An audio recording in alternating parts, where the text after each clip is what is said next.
बड़ी देर कर दी मेहरबा आते आते। सवाल ये पैदा होता है, आजादी के इन 77 सालों के बाद ये पूर्णिया जो एयरपोर्ट है उसका जो रनवे है वो अंतर्राष्ट्रीय स्तर का है। बिहार में कोई भी एयरपोर्ट को इतना बड़ा रनवे नहीं मिला हुआ है।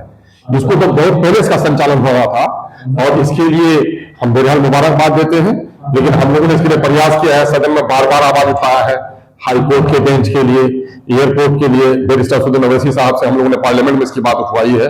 देर से ही सही एक काम हो रहा है, लेकिन इसका संचालन सही तौर पर शुरू हो जाए, मैं समझता हूं इसके बनने से सीमांचल के लोगों को फायदा होगा। लेकिन मामला सिर्फ इसका नहीं है,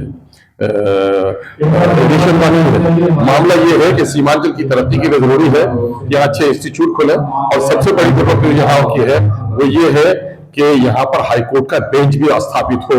हाईकोर्ट का बेंच जब तक स्थापित नहीं होगा, रीजनल ऑफिसर जब तक यहाँ पर नहीं आएंगे और मेडिकल की जब तक फैसिलिटी नहीं होगी, सीमांचल के लोगों का उत्थान नहीं हो सकेगा। इसमें सीमांचल के 10 से 5% लोग सफर कर पाएंगे। 90% आबादी जो है सीमांचल की, उसकी बुनियादी जरूरतों के लिए सीमांचल में बहुत सारा काम करने की जरूरत है। 15 तारीख को प्रधानमंत्री का सभा भी है, तो किस तरह से देख रहे हैं चुनाव? अब तो ये लोग तो चुनाव अभियान करते ही हैं, इनका तरक्की के बारे में तो कोई सपना है नहीं। पूर्णिया है, पर कैपिटा इनकम सबसे कम पूर्णिया में है। पूर्णिया में इंडस्ट्रीज क्यों नहीं लगवा रहे हैं? मैं कह रहा हूं बिजली देना या हवाई जहाज चलाना ये सरकार का बहुत बड़ा अचीवमेंट नहीं है।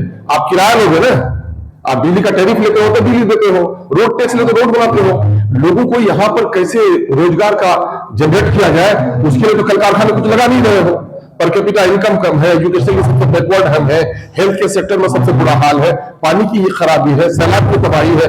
इंफ्रास्ट्रक्चर को डेवलप करने के सिलसिले में सरकार के पास कोई प्लान नहीं है। सीमांचल के साथ नाइंसाफी पिछली सरकारों ने भी किया है, ये सरकारें नहीं कर रही है। ये वोट का तमाशा है, उसके अलावा कुछ भी नहीं। प्रधानमंत्री जो आएंगे इनके द्वारा हमको तो नहीं लगता है। बनाना झूठी किए हैं, 1 लाख लोग, 2 लाख लोग, 4 लाख लोग, करोड़ लोग, ये तो पार्कों की दुकान वाले की तरह हल्ला लगाते रहे, लेकिन बिहार को दिए तो कुछ भी नहीं है। बिहार का सबसे सम्मानजनक university Patna university, Patna university को सेंट्रल यूनिवर्सिटी के लिए भीख मांगा नीतीश जी ने, लेकिन सेंट्रल यूनिवर्सिटी नहीं बनाया गया। बिहार में रोजगार के मौके नहीं है। बिहार अब भी सबसे पिछड़े राज्य में है, बीमारू राज्य में है। यूपी की सरकार ने बिहार को तबाह किया है। प्रधानमंत्री की मां को जो वो आदमी जिनकी सरकार ये क्या कह रहा है, बंदी। मैं कह रहा हूँ ये भी राजनीतिक ओछापन है।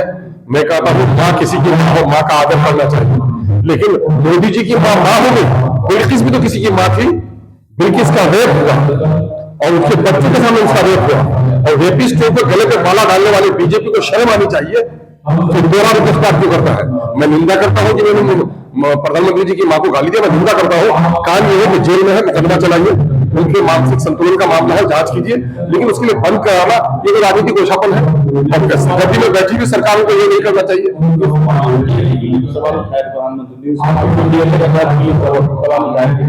हाँ, अरे बिहारियों को तो बार बार प्रताड़ित किया है।